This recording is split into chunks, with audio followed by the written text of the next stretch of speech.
प्राजक्ताच्या गोष्टी ऐकणाऱ्या सगळ्यांना नमस्कार। बालमित्रांनो, तुम्हाला माहीत आहे का गणपतीला आपण दुर्वा का वाहतो? चला तर मग आज आपण ती गणपतीची गोष्ट ऐकूया।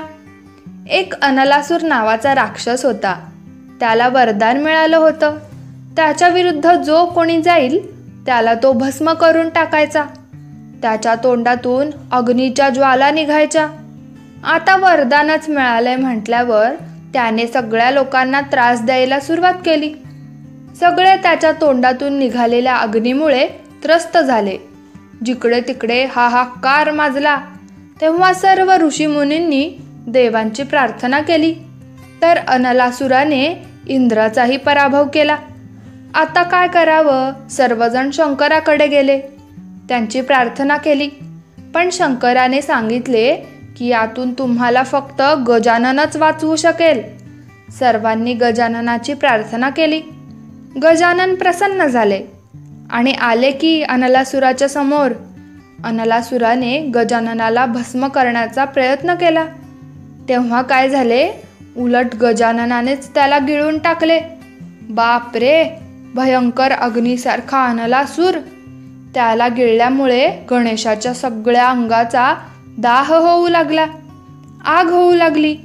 अनलासूर मेला, पण आता गणेशाला कसे शांत करायचे? तेव्हा इंद्राने चंद्राची शीतलता मिळावी म्हणून गणेशाला चंद्र भेट दिला। ब्रह्मदेवाने त्याला आपल्या मानसकन्या सिद्धिबुद्धी दिल्या। विष्णूने कमळ दिले। वरुण देवाने गणेशावर थंड जलाचा अभिषेक केला, पण काही केले तरी त्याच्या अंगाचा दाह काही कमीच होईना। सगळ्यांनी प्रयत्न केला, पण तरीही काहीच उपयोग होईना। सगळे चिंतेत पडले। इकडे राक्षसाला गणेशाने गिळूनच टाकले म्हणून सर्वजण आनंदात होते।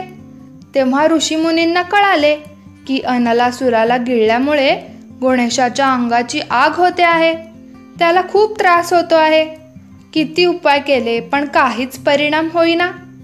तेव्हा सहस्त्र ऋषीमुनी एकत्र आले।